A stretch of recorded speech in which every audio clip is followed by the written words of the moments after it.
Oil, meantime, also under selling pressure this morning. Crude dropping to a 12-year low. We're getting closer to that $30 a barrel mark. Stephen Short said, hey, sub 30 is certainly possible. We're following all that market action, what it means for your money. The good news is, if oil's lower, gasoline's lower. Gasoline sold off more than 7.5%. The futures did yesterday.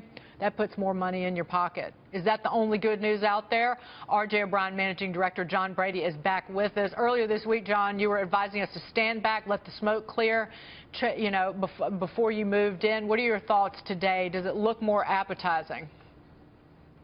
Well, Dagan, I think it's a little bit too early to put your toe in the water. Technically in the overnight, S&P futures broke a key level.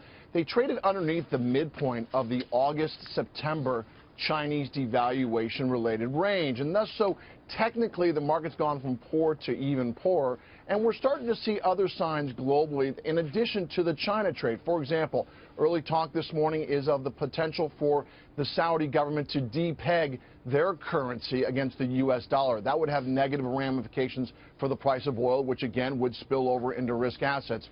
So we think it's probably a little bit too early in here, but we would keep in mind something. Yesterday, in a vacuum, the economic data here in the United States was okay. It wasn't that bad. ADP surprised to the upside in terms of job growth, and even within the non-manufacturing ISM number, which is your service sector reading on the economy, the employment subcomponent was pretty strong. So listen, this is all being driven by global foreign exchange volatility. There was an attempted terrorist attack this morning in France. You've got relations between Iran and Saudi Arabia deteriorating, Saudi Arabia perhaps depegging from the U.S. dollar, and the China trade. So investors are wise to perhaps stand back and kind of keep an eye on that 1950 level in March E-mini S&Ps today. John, in terms of the good news, the ADP report, the services reading, the services sector reading, which was below expectations but still okay. Only problem is if those kinds of numbers look all right, then you have a Federal Reserve that could continue to raise interest rates, which makes zero sense to a lot of people looking at some of the underlying weakness in the economy and certainly the weakness in the stock market. No, I dig it. I think you're exactly right. But keep in mind the Fed's got a couple things going for it. First of all, policy is nowhere near restrictive right now. A funds rate, an overnight rate, let's say at 37.5 basis points, is far from being restrictive. There is a psychological effect that comes. But the calendar is going to play to the Fed's benefit this year. It's an election year. In early November, you've got a presidential election that most likely would be rather contentious.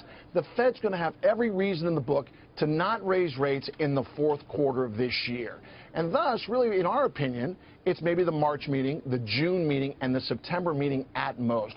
They're not going to be able to get above 1% this year, even if they try. But the benefit to that, Dagan, is that the Fed can let the economy run hot. They can let it run wild a little bit. As you pointed out earlier, there continues to be greater and greater consumer, or at least money being put in consumers' pockets, and the consumer balance sheet is in much better shape, than it was in 2007, 2008. So not all is lost, specifically when it comes to the domestic economy. Before we move on, Keith, and everybody, John, I just wanted to reference when you talk about the thwarted or foiled terror attack in Paris. Today, we should point out, is the anniversary of the Charlie Hebdo attack last year. And there are reports out there that a man was shot in Paris outside of a police station today and may have been wearing a suicide vest, that he tried to enter this police station on the anniversary of the Charlie Hebdo attack.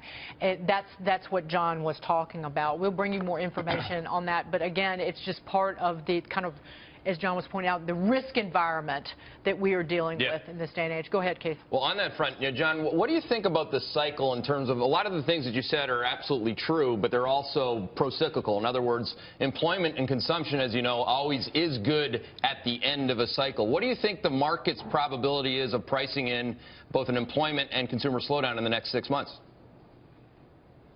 Well, Keith, that's a great question. And truth be told, it's already happening. Yesterday, in the products traded behind me at CME Group globally, we're starting to see front-end interest rate futures and options start to perhaps price in a lower LIBOR setting. LIBOR obviously has a relationship with the overnight funds rate. And as you know, in the overnight and early this morning out of London, LIBOR set a little bit lower. So we have seen off our desk, specifically, we've seen some inquiries as to trades that would benefit from the Fed maybe being on hold for the rest of the year and maybe even taking back the 25 basis points of tightening they put in the market in December.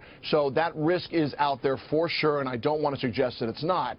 In my opinion, however, I think we'd rather kind of see the economic data clearly roll over before reacting. You know, things like consumer confidence we talked about earlier this week.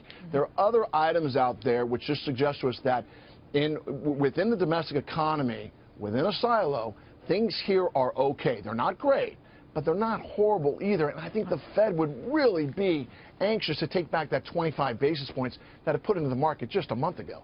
They're okay until people watch this market and then get freaked out and it impacts their behavior. That's certainly a risk, John, right? Well, but the key is the tightening labor market, and that's what the Fed's betting on. The Fed is betting that job growth continues and that wages continue to squeeze a little bit higher.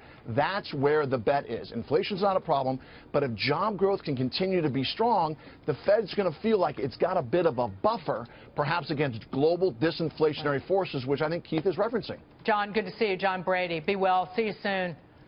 Thanks, Dagan.